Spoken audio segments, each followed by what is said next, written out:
Hello, this is Ramberto and this is the HVAC is my channel. Today we're going to be talking about property sheet, room information. Alright, so let's get into it.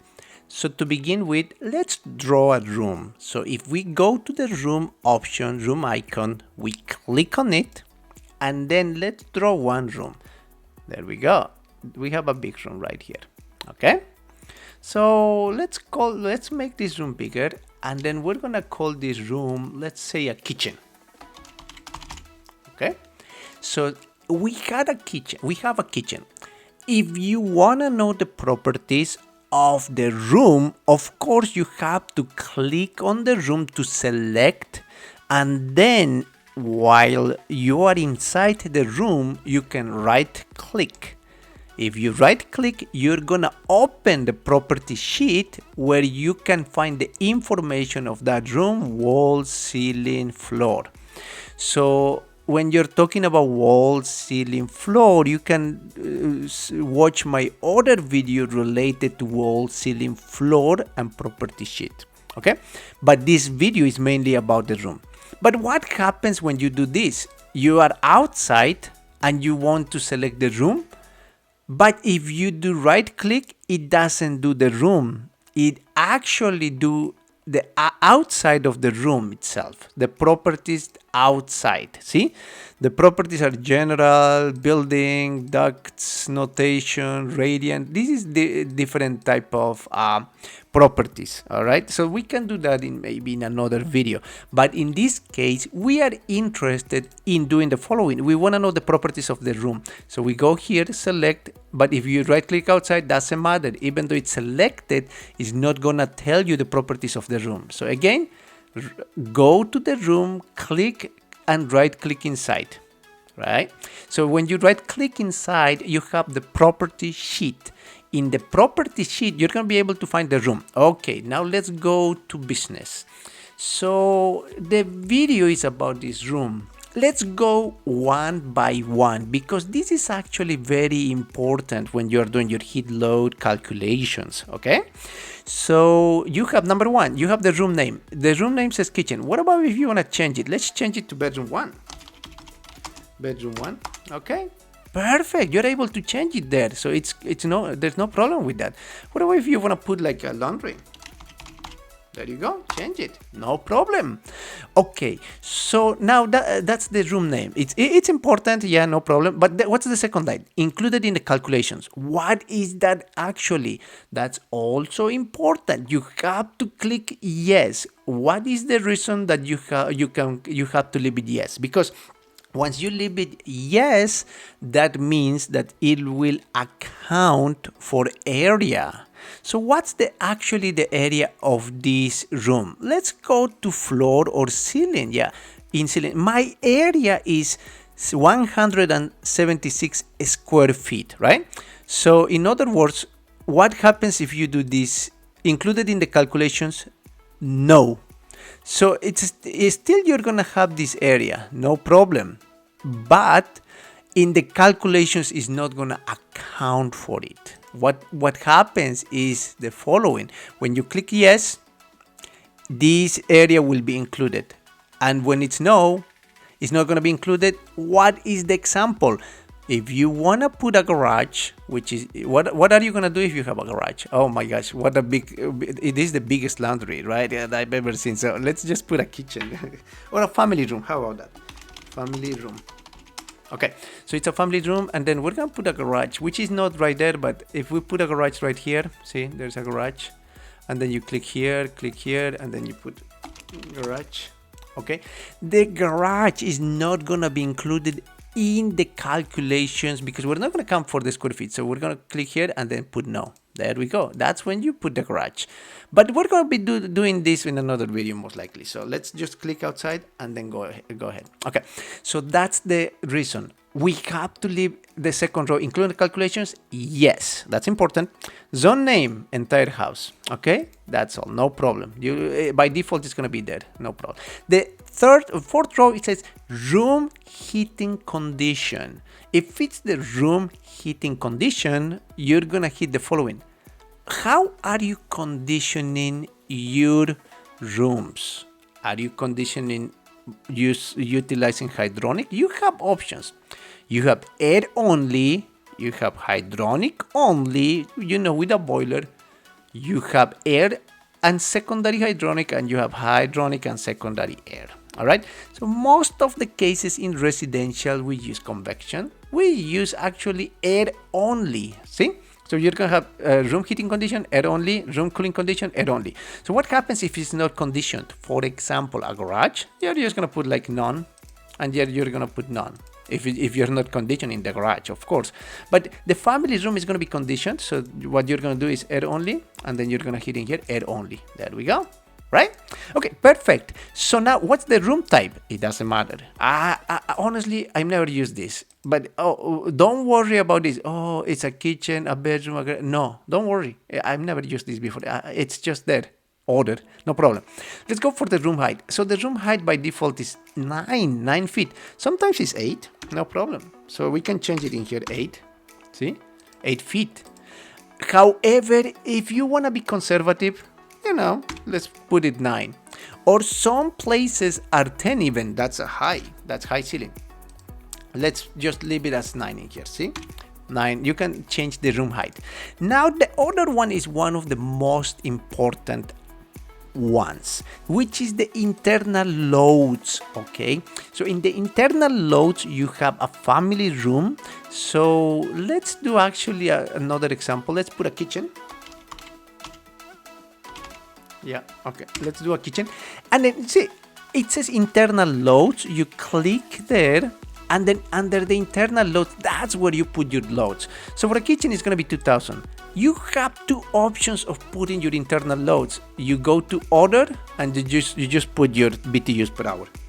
For a kitchen, it's going to be 2000. A kitchen will have 2000 BTUs per hour, and then we're going to hit. What about latent? Doesn't matter. You just put kitchen 2000 BTUs per hour. Okay, you got your load. Or you see appliances, or you have another option. Another option is just don't put anything. You put 0, and then you hit on these 3 dots, and then under the 3 dots you have categories: kitchen, living room, laundry, block, order. But the issue in here is I usually use order. I don't go to the 3 dots. The reason is this list is not complete. What about a study? What about like lofts? What about this and that? Bedrooms. It's not complete. So that's the reason I don't use this. But if you want to use for the kitchen, you always have the option. The kitchen, you have 3 options: 1, 2, 3. So why do we choose 2000? Because it's more conservative.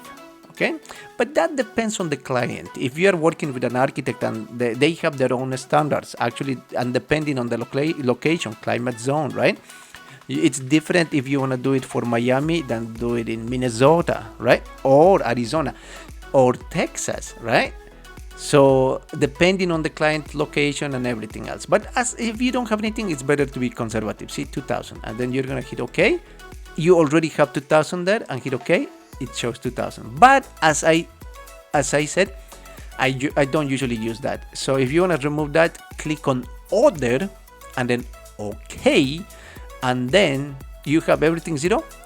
Put in order your load, 2000, and then you hit OK. There we go. Internal loads. Wait a minute. And what about if it's a bedroom? So let's change this as a bedroom. Let's put as an owner's bedroom. Owner's bedroom. So in an owner's bedroom, you're gonna have husband and wife. Okay, so husband and wife, and sometimes they have a TV.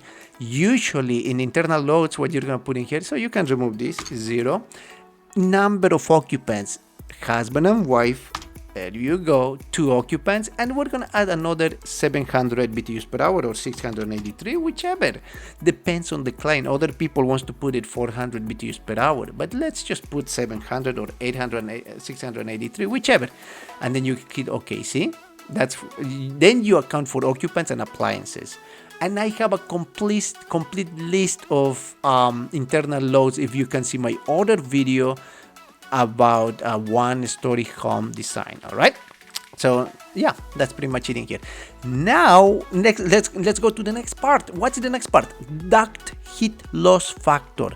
This is very important. If you forget to do this, you can undersize your system. If you forget to do this and then your heat load calculations is asking you for a 2-ton unit, you didn't do this part, actually it's going to increase in 0.5 ton. So you are undersizing the system, especially if your ducts are located in the attic. Okay, let's see. You click in the duct heat loss, sensible gain, latent gain. So you just need to hit in the first one and it automatically will take care of the sensible and latent. Okay, so let's go here and it's gonna open the properties of the duct loads. Where are the ducts located? So the ducts are located in this case in a conditioned space. Could be, and it's preferable because anytime you have a duct in an unconditioned space is not energy efficient and then you're losing money, right? And so in that case, if it's in a conditioned space, I know that there are some companies that are running their ducts on conditioned space. For example, RIA, they have 3 inches ducts that are only running in conditioning space. So actually they're doing a good job. They are saving energy and better airflow. So, but usually what I've seen is they run the ducts in the attic. It's easier, there is a space, so that's the conventional design. When you're running your ducts in the attic, you know the temperature in the attic in summer goes up to 130 degrees. Not even the insulation is gonna remove that heat loss. So that's complete heat gain. That's completely, you cannot avoid that.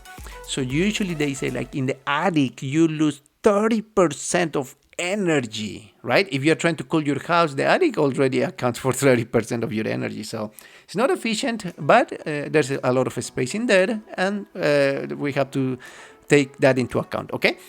So now say that my ducts are not running in the attic. So you see in here supply and you see in here return. So in the supply you have options, see, conditioned and vented attic, encapsulated attic, open to crawl space. If your ducts are in the crawl space, you have some options here, see, unconditioned basement, conditioned unconditioned basement tight, garage, under slab, exterior wall.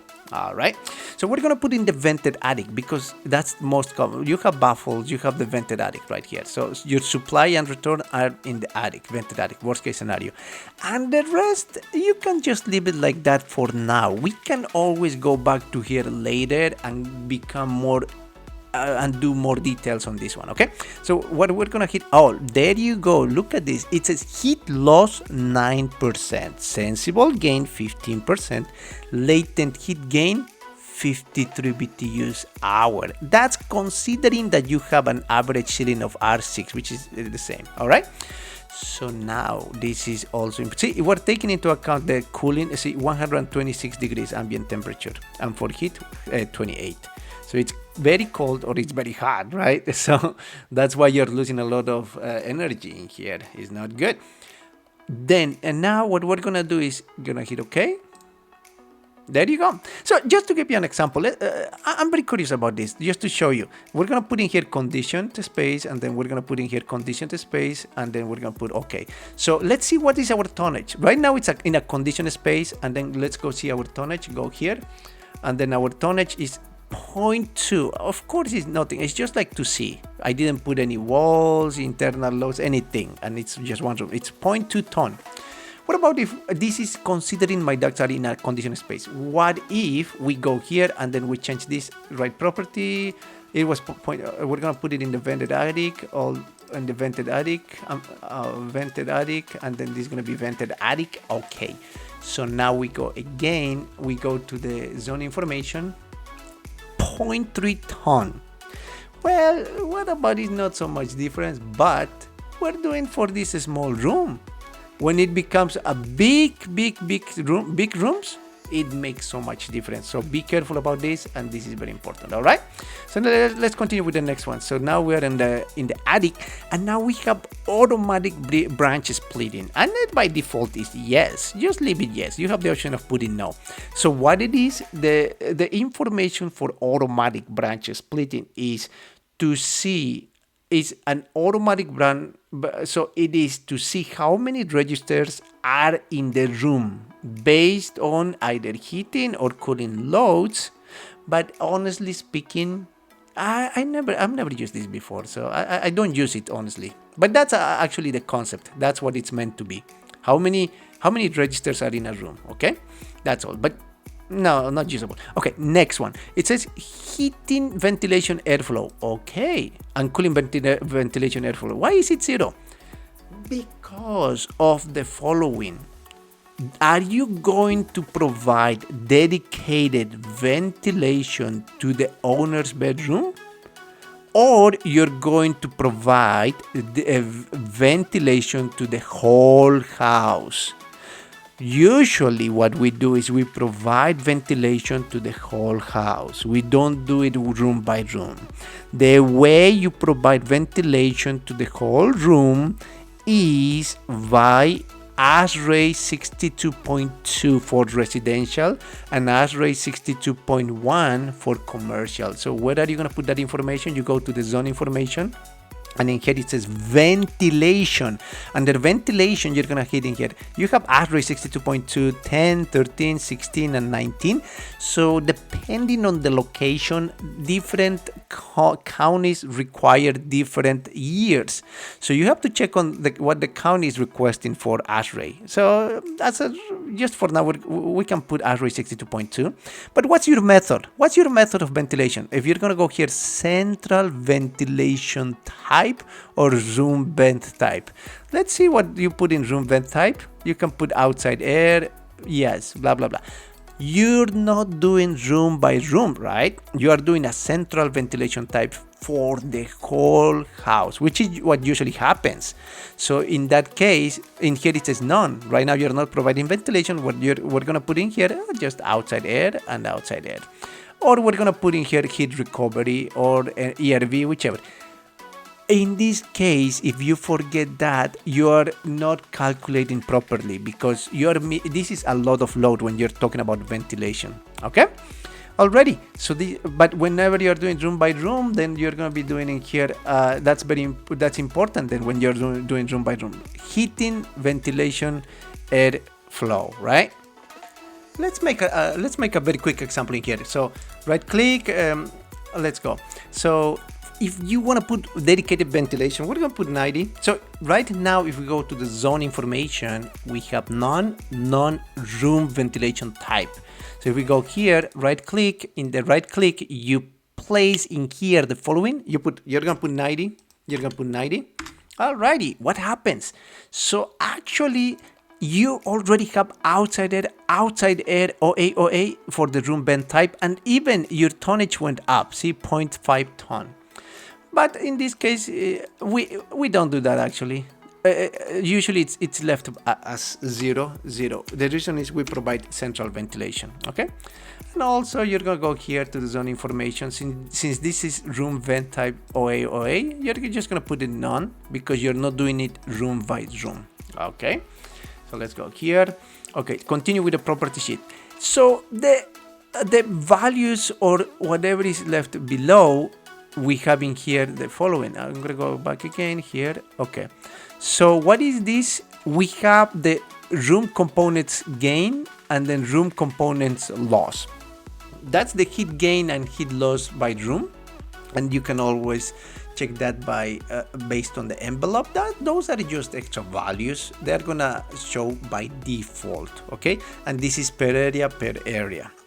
And then the next one is the cooling design airflow CFM and heating design airflow CFM. So if you put in here ducts, so see Wrightsoft is already giving you one system right here. See, you have one diffuser and one return.